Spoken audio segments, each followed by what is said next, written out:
नमस्कार, आप देख रहे हैं सिटी पोस्ट और मैं हूं अभिषेक मिश्रा। बिहार की बोचहां सीट किसके खाते में जाएगी? इस सवाल से ज़्यादा बड़ा सवाल यह है कि क्या बोचहां सीट एनडीए कोटे से मुकेश सहनी के खाते में जाएगी, मुकेश सहनी को लड़ने के लिए मिलेगा। बोचहां सीट पर जीत किसकी होगी, ये इस सवाल से ज़्यादा बड़ा सवाल तो ये हो गया है कि बोचहां सीट एनडीए की तरफ से लड़ेगा कौन। ये सीट वीआईपी पार्टी की है। मुकेश सहनी की पार्टी के विधायक थे बोचहां सीट से मुसाफिर पासवान, और वो अब इस दुनिया में नहीं रहे। उनके निधन के बाद यह सीट खाली हुई है और अब बोचहां सीट पर चुनाव की तारीख का भी ऐलान हो गया है।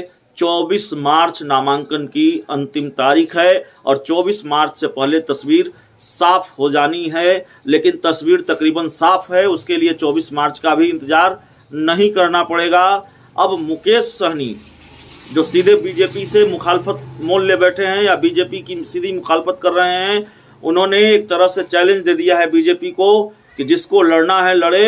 हम बोचहां सीट पर 22 मार्च को नामांकन करने जा रहे हैं।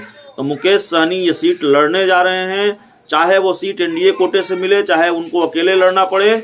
लेकिन मुकेश सहनी ने ऐलान कर दिया है कि वो अब 22 मार्च को नामांकन करेंगे बोचहां सीट पर। सवाल यह है कि एनडीए में रहते हुए मुकेश सहनी और बिहार एनडीए में रहते हुए मुकेश सहनी बिहार में विधान परिषद चुनाव में बीजेपी को हराने के लिए तमाम तरह की कोशिशें कर रहे हैं। जेडीयू के उम्मीदवारों को समर्थन दिया है और बीजेपी के उम्मीदवारों के खिलाफ उम्मीदवार उतार दिए हैं।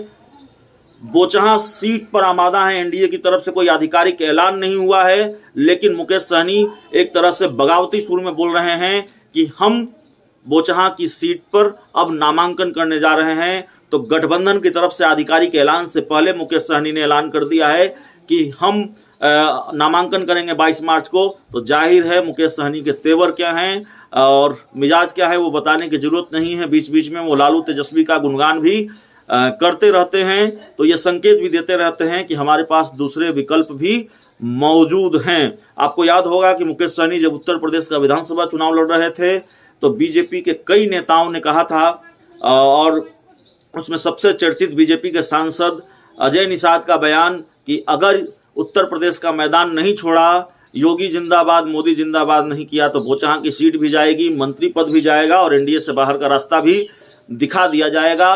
उत्तर प्रदेश का चुनाव खत्म हो चुका है, चुनाव के नतीजे आ चुके हैं, अब वहां सरकार बनने वाली है। तो बिहार में उसका असर होता हुआ दिख रहा है। बीजेपी जो धमकी देती रही थी मुकेश सहनी को, बीजेपी उसी दिशा में आगे बढ़ रही है ऐसा लगता है। और यही नहीं, अजय निषाद और बीजेपी के एक और सांसद है छेदी पासवान, उन्होंने यहाँ तक कह दिया था कि 20-22 मार्च से पहले मुकेश सहनी के खिलाफ कार्रवाई कर देगी बीजेपी। तो शायद मुकेश सहनी को निपटाने की कोशिशें अब शुरू हो गई है।